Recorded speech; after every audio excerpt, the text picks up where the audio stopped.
Hey, it's another edition of Cajun Classic Cars TV, brought to you by great sponsors like Vicari Auction, Goodwood Hardware and Outdoors in Baton Rouge, Cajunhotrod and Collision, and Chick's Burgers, both in Baldwin, and a new sponsor, Legacy Classic Insurance. Cover your ride with great insurance with Crystal at Legacy Classic Insurance. We're in Santa Maria, Louisiana. We're talking with Mike. Mike, what are we going to be talking about today? 1969 El Camino SS Pro Street. It's a tough monster of a car. We're going to find out about it now on Cajun Classic Cars TV. Cajun Classic Cars TV. While it looks like Saint Amant, locals call it Santa Maria. It's an unincorporated community in Ascension Parish, about 25 miles southeast of Baton Rouge and about double that northwest of New Orleans. It's named after the Saint Amant family, some of the early settlers in the region. The area was originally known to Native Americans and early French settlers as Duck Roost, or, and I hope I'm pronouncing this right, Cabanassi. It seems they like to grow athletes in Santa Maria, with a couple of Major League Baseball players, including Reed Bricknack, Ben Sheets, NBA basketball player John Hot Rod Williams, and Jason Gary of Major League Soccer. Hey guys, this is Crystal with Legacy Classic Insurance, where we're protecting your legacy one classic ride at a time. For information or help, 903-638-3838. Again, that's for your classic coverage, 903-638-3838.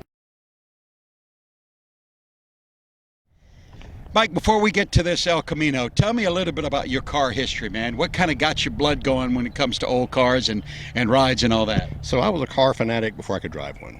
And once you learn what makes them work, it's real easy to figure out what makes them go faster. And from that day, I was hooked. So, you know, I've always been in the drag race scene, the performance scene, whether it be imports or muscle cars like this one with V8s and things. And it's always been something I was always attracted to. And the best part was doing it. Once you get to that next level, it was always the accomplishment. So it's just something that never ended in my life. I've always been in the cars. Drives my wife crazy, but I've always been into it. And it's just something that's always been there. I've never been able to not do it. I've done other things in life and put those aside. The car thing has just never gotten out of my blood. So, okay, if you had to say which one, is it more about the classicness, if you will, to use that word, of a car, or is it more about the speed, or maybe just equal combination? It's a combination of the classic stuff. I love the V8 cars. Now I've had imports that were turboed and things like that. So I like the power aspect also. But I've always been drawn back to the classic V8s and things like that. The 60s era cars were always my favorites. And I had a 72 SS El Camino years ago that I wound up selling to buy a different car. And I always regretted that I sold the El Camino. And I said, if I ever find another one that's in great shape at the right time, at the right price, I was going to jump. And this one showed up on eBay one day. And I contacted the guy who was in Florida and started talking, made the deal, and in 2014 I took delivery of it. Now, it wasn't like this. Things have changed a lot. The only thing that's on it originally, from what I've gotten, is bumpers, paint, and glass. Everything else has been changed. So it's been a work in progress. And, you know, it's just that see the light, see the goal, do what it takes to get there, move on to the next step. Exactly. So, okay, so you mentioned the earlier El Camino you had. Is that the one that got away? Is there a car in your history that you went, doggone it, why did I do that? That was the one. Okay. And the reason I sold it was because I wanted to do something like this, big tire, back half car, but I didn't want to cut that one up. It was so clean. I could take any car show and win awards with it, and I just could not make myself want to cut that car up. This car was cut up when I found it, so I didn't feel so bad. And that's the reason why I sold the 72, is because I could not destroy it. In the mode of this, where you're going to cut the body, you're going to cut the frame, you're going to widen the wheel wells and things like that. To me, that was just going to take away from that car, and I wanted to give it to somebody else. Ironically, the sad part is the person I sold it to did exactly what I just talked about. So, you know, hindsight's 20/20, right? But that was the car that got away. I love the way it drove. You know, people don't realize how these cars drive for their size. It's not a rough ride. Even with what I've done to this one, my buddies will tell you when they ride in, they cannot believe that it rides like a street car. It's smooth. There's nothing jarring about it, unless you hit the accelerator, of course. But other than that, you can drive in it and be comfortable. I take it to cruising the coast for 7 days, and I'll drive it all day long, every day, down the boulevard. So you're the guy that the Biloxi Police Department's always pulling over. No, I'm just kidding. Well, you never know. They hadn't caught me yet. You know.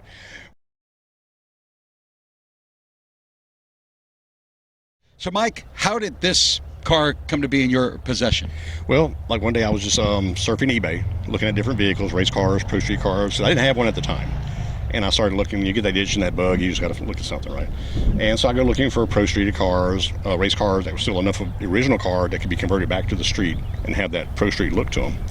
And I'm looking around, really find anything that really stood out, or was in my price range, I should say, part of that too, right? But I just had to say, let me see what's going on with El Caminos. I had the 72. I'd love to get another El Camino also, if that works. And I started going down the page of El Caminos, and it was about halfway down the page. And I saw it. I immediately called the owner. We had some conversations for about 2 hours, back and forth. Saw the videos. He sent me anything I asked to see about it. And I was convinced. I sent him a deposit. Wound up having to get a trailer. I didn't have a trailer at the time, so I had to buy a trailer to go pick it up. Got the trailer, went and picked it up and brought it home. And ever since then, it's just been a project that's always got something going on. And that's the thing, not that you can't go out and find deals, but the kind of deal you got, those things are coming fewer and fewer on the internet, because I think, number one, people kind of know what they've got, right. and there's more buyers out there looking for that kind of thing. And the thing for me was that when I looked at the asking price, he did come down a little bit on the price for me, but when I bought it for, everybody says that's a lot of money for a car. But I did the math. First off, you got to find a good car to start with. That's going to cost you money right there. Then you got to do all the mods, the suspension, the rear end shortening, the tires and wheel packages, all the tubbing, all the other work that goes with what was done in the car when I got it. I couldn't have done it for twice the price for what I paid for it. So it was definitely a bargain to me to buy the one that was already done. And that's where it fell into my lap, and I just took it, and ever since then it's been a project, this, that, and everything else. Well, it's too bad this car doesn't turn heads. Oh, it doesn't. No, it's horrible. It's got to be awful that nobody looks or comes around it. But you know what? We'll talk about it anyway. Right now on Cajun Classic Cars TV, Mike's going to talk about the car. Car dinged up. Don't worry. There's help. Hey, this is Tori of Cajunhotrod and Collision. Come see us for any of your bodywork, restoration, or custom paint needs. If you've been in an insurance accident, we deal with any insurance company on any claims. We have the tools here to color match your vehicle back to pre-collision condition.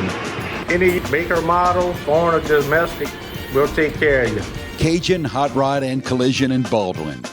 Small town shop, big time care. Well, usually this is the point where I ask people to open the hood so I could see the motor, but we didn't have that problem. Doesn't fit. I actually have the hood, though. I have a cowl hood for it. I just can't cut it up. I couldn't make myself cut it. But it's 1471. It's actually a street motor. It runs 9-to-1 compression. The boost is anywhere from 8 to 10 PSI. Depending on when I have it that high, I do run a little octane boost in the tank just to add a little protection to it. But it's a street car. I mean, that's exactly what it is. It was built to be driven. And just to give you some roundabout numbers, it puts about 1,200 horsepower and 1,100 foot-pounds of torque out at the crankshaft on pump gas. So it's a fun ride. Everything about it was done the way I wanted it because it's my bucket list engine. It was the last one I was doing. I said I'm going all in. So it's got the Cali's ultra rods, diamond pistons. It's got a custom bullet cam in it that matches the heads and everything like that. So the engine was done to be the one for me, and that's it. I'm not going to change it again unless something ever happens. Hopefully that doesn't happen, of course. But that's where it is. So it's a fun ride. It's got the sound. It's got the looks, of course. It's got some really cool stuff on it. When it comes to the ignition system, one of the things I did was I put a programmable MSD system in there where I can actually retard the ignition timing based on boost. So it gives me the ability to drive it in a decent fuel economy and keep the cylinders clean. But when I do step on it and boost comes up, for every pound of boost, I take away about 1.1 degrees of timing. So I get down in under about 28, 29 degrees of timing at wide open throttle, where when I'm cruising, I'm about 38. So it kind of gives me the best of both worlds, and that was the whole purpose of doing it that way, was because it's a street car, I want to drive it.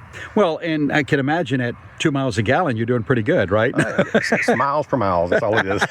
So Amen, brother. That's it right there. So, the car, I have not touched the paint since I've gotten it in 2014. This is the paint that was on it when I got it. I was going to ask you that, whether or not you did this. It's single stage PPG black. There's no clear on it.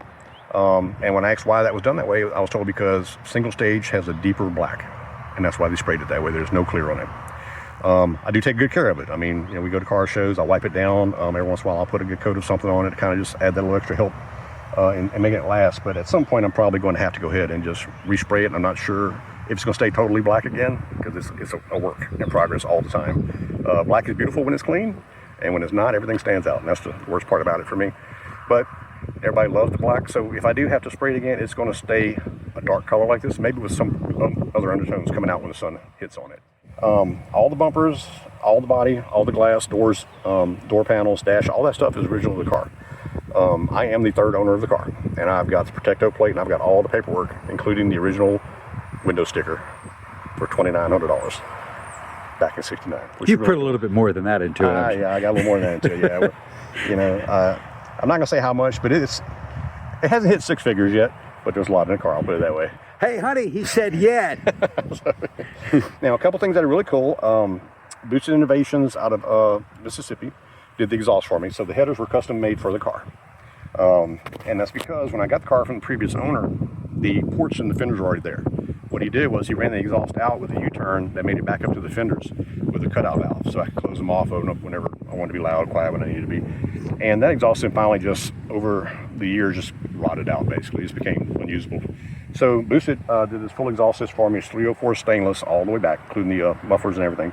And what we did was, instead of going under the car and then making that U-turn there, we just made the headers come to the fenders first. And the cutoff valves are right inside the fenders. So there are QTP 4-inch cutout valves inside of the fenders. You can't see from here. When you close those off, the exhaust is forced through the rest of the exhaust system. The whole exhaust system is always in play, no matter what the fenders are doing. When the fenders open is where you get that racy popping at the racetrack sound.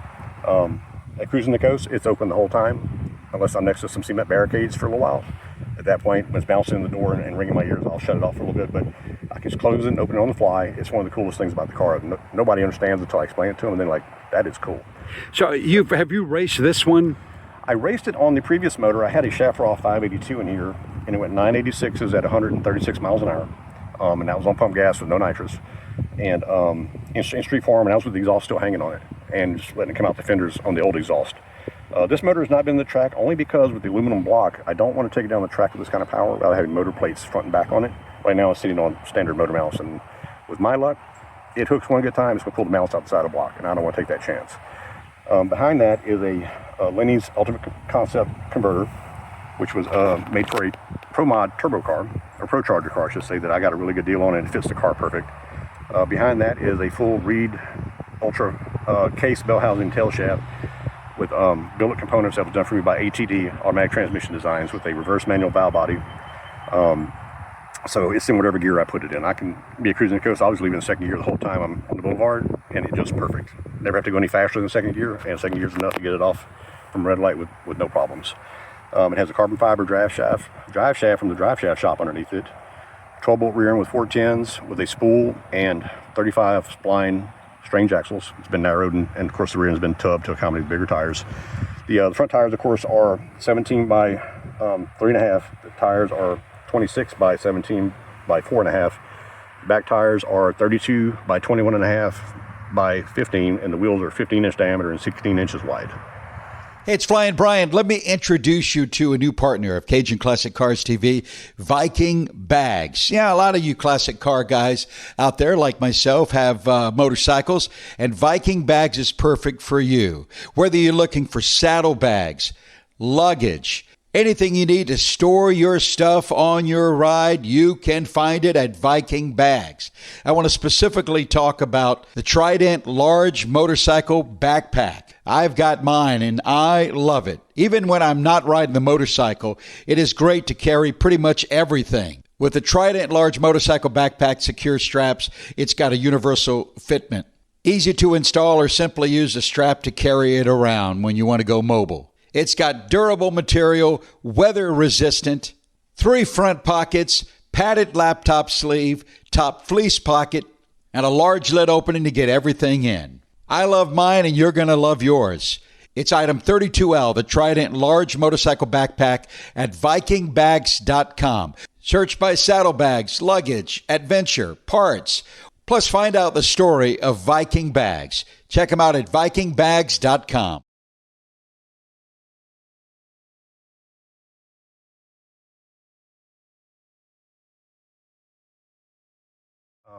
So moving on, the interior.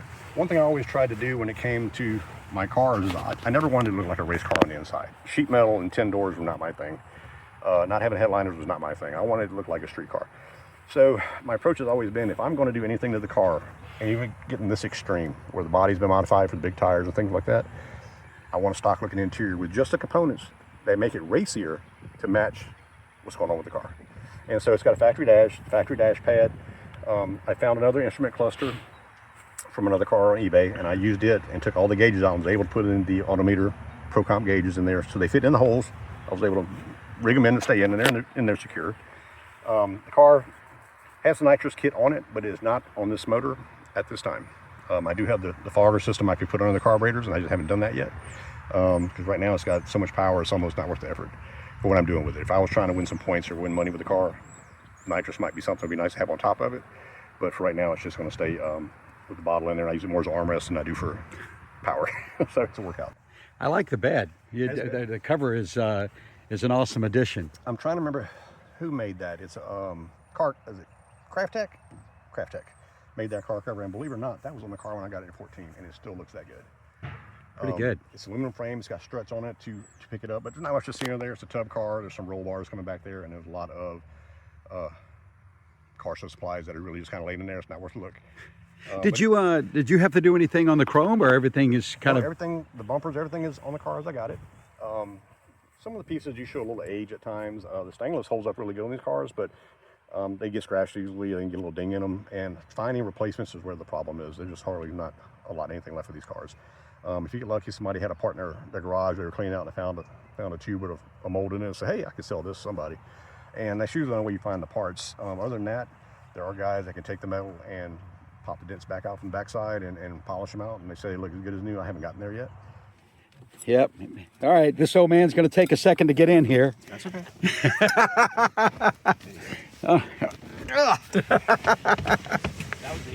That was the easy part. Yeah.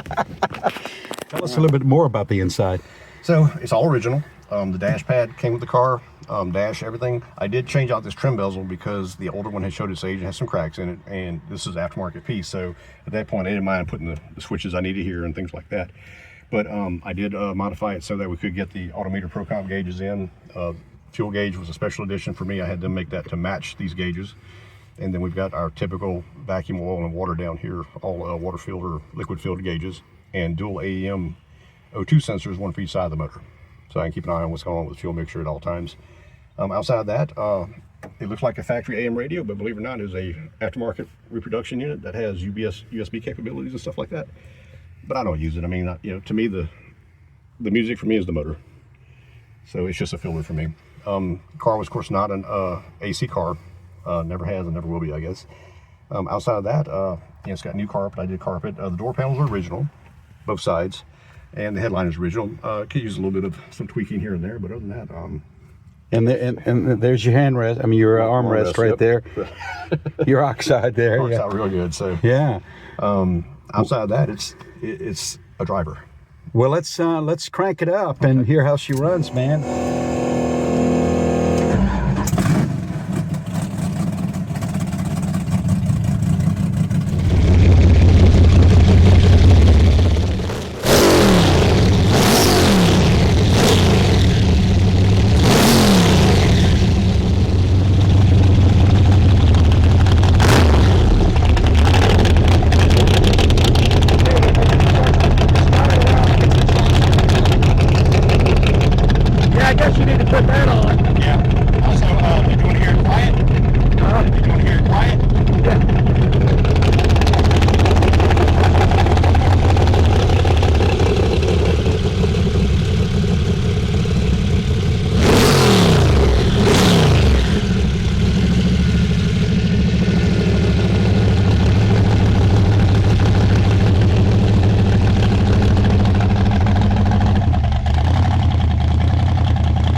Mike, thank you so much for showing us the Helco, man. Glad to do it. It's all for the community, and that's why we do it.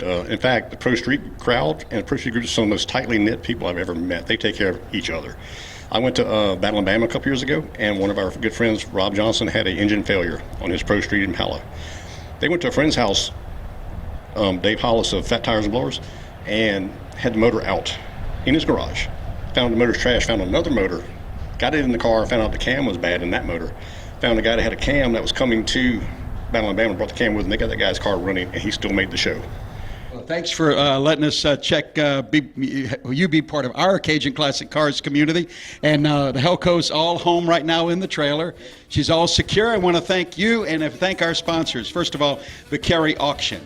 Don't forget, they've got that May auction coming up, and as always, cruising the coast in the fall. Also, Cajunhotrod and Collision, and also Chick's Burgers, both in St. Mary Parish and Baldwin, to be specific. Our latest sponsor, Legacy Classic Insurance. Crystal will make sure that your baby is covered for sure. And also, if you're in the Baton Rouge area, you need a part or something, Goodwood Hardware and Outdoors. Check out Trent and the gang there. Thanks for watching Cajun Classic Cars TV.